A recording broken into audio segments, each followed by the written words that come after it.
All right, welcome to Life with Zolt. So today's topic is why stay in Indonesia? I'm sure there's going to be some comments, not a million because I just don't have the followers. But there will be some comments as to why escape from Indonesia and why stay here. I am pro-Indonesia. So why stay in Indonesia? Again, from TikTok, most of my followers, when I went to Canada, they're literally dying to go to Canada. Canada's going through a rough time right now. People don't seem to realize that.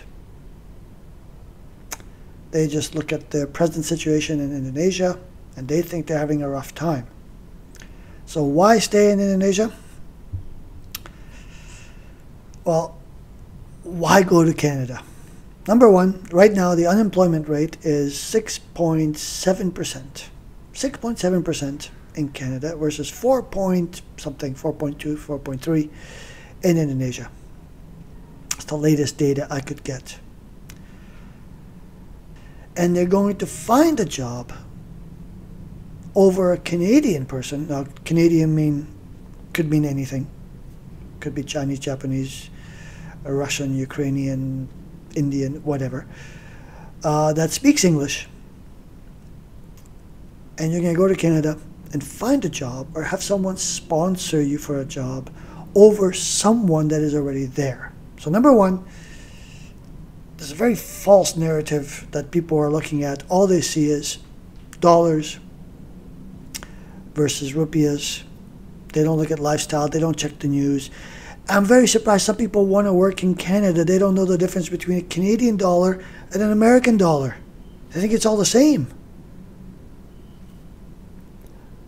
So let me get this straight. You want to go work in Canada where you haven't done any research. You don't know the currency. You don't know the political situation. You don't know the immigration situation. But you want to go there because all you see is a dollar sign. Simple-mindedness. Indonesia's job market, as bleak as it may seem to you, is actually up compared to Canada. As of today. Today is May 2025. Something like that. June. Something like that. May, June. So you can get in on a flight which can cost you 25 million rupees. Try and find accommodations. Try and live there on a salary, minimum wage. And I always go by minimum wage because I'm thinking most Indonesians, will get a minimum wage job when they first land. Just the way things are. So I have plenty of detailed videos on TikTok, cost of living, salaries, etc. So let's get back to Indonesia. Indonesia's job market is up compared to Canada. I know it's hard to believe, but it is up. And the one thing that people don't realize is the cost of living. So yeah, people say, oh, it's easy for you to say because you come from Canada, you have dollar. It's not the point. When people go to Canada, there is no warung around the corner. There is no grobak to get bakso from. You can buy Indomie. It's available in Canada. So don't worry, you got your Indomie covered. It's fine. But in general, unless you're cooking every day, really saving money, you're going to spend a considerable amount of your money that you earn. I'm talking maybe $400, $500, $600, $600 on food. Now, if you're alone and you're completely alone, you don't go there with a friend or a wife or family or whatever, you could be below that. But you're a few $100 into food. Whereas in Indonesia, you could get by with a lot less if you're conservative. In Bali as well, you can go to high-end steakhouse or you can eat for next to nothing and buy nasi jingo. You won't get nasi jingo in Canada for 6,000 rupees, less than 50 cents. Not going to happen. I can't get a chocolate bar. Anyways, so affordability in Indonesia, even for a local, it is much more affordable. My friend in Bali, who I didn't know, he was a Grab driver, he broke his shoulder. He was homeless for 2 weeks. I didn't know. He was an acquaintance, okay? I was in Canada, and he broke his shoulder. I didn't know. He told me he was out of a job, and I didn't know why. He spent 2 weeks on the streets, sleeping on the back of a bike on the street, whatever. In Canada, you do that, most likely freeze to death, unless you're one of the more seasoned homeless people. Which leads me to another topic, that Canada is right now covered with homeless people, drug addicts, and people that are not in good shape mentally, a lot of mental health issues, etc. So when you take into consideration all of this and your salary, and you really look into it, don't look into it from the grass is greener on the other side. Look into it from the grass is the same on both sides, okay? It's the same thing. You're going to go there, get a minimum wage job, not be able to save any money, and you'll have to work harder to keep that job. And you're an immigrant in a new country. So the economy in Indonesia is on the rise. Don't forget, the weaker the rupiah gets, the more export we can actually do from here, because the dollar is stronger. So people get more bang for their buck. I'm not going to go into business, and I don't want to. But many people think that they go to Canada and their life is going to be perfect. It's not going to be. So then, why stay in Indonesia? The future for Indonesia looks a lot brighter currently than it does for Canada. Canada is going to go through a rough few years before things get ironed out between America, Canada, and the politics and immigration situation right now in Canada. Go look it up. Go do some research. Don't go blindly trying to move to Canada without looking into why there are problems concerning Canada right now.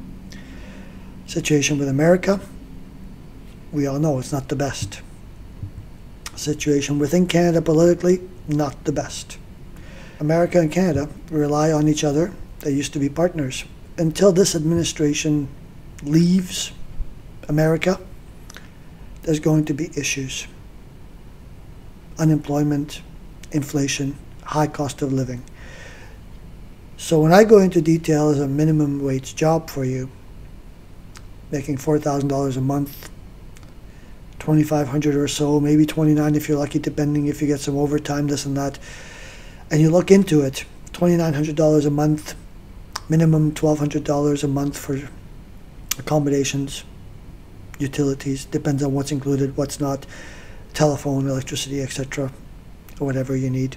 You may need transportation, you may need to buy a car. If there's a monthly payment for the car, you're going to be left with a few $100 at the most, which would immediately be used up if you had to make a trip back to Indonesia, or if you sent any money back to Indonesia to help your family, which is the goal, that's the goal. Immediately it would be lost. You would have zero savings if something happened to you. Anything. You need to buy a laptop. You couldn't afford it. So before you jump into conclusions and try and move ahead with your life, research. I have so many people messaging me about, like I said, Canadian dollar, same as America. Free healthcare, free this, free school. Yeah, it's not free. It's cut from your taxes. So it's not free in the sense of given to you. You're paying for it through the taxes that are cut off from you. And those taxes are rising every day. You pay a lot less tax in Indonesia, that's for sure. So before you jump to conclusions and say, I want to go to Canada, do your research, watch the news. Watch not just one source of news. Watch different sources of news from different parts of Canada. From Newfoundland, Nova Scotia, New Brunswick, PEI, all the way across through Ontario, Quebec, Nova Scotia, Manitoba, all the way across to BC, Vancouver, and British Columbia. Watch all the news. So if you're going to move, at least you're educated, because it's not easy. All right, guys?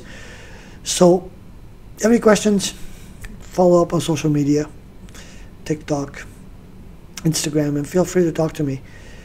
I've tried to help a lot of people not to make the wrong decision and not to make a hasty decision.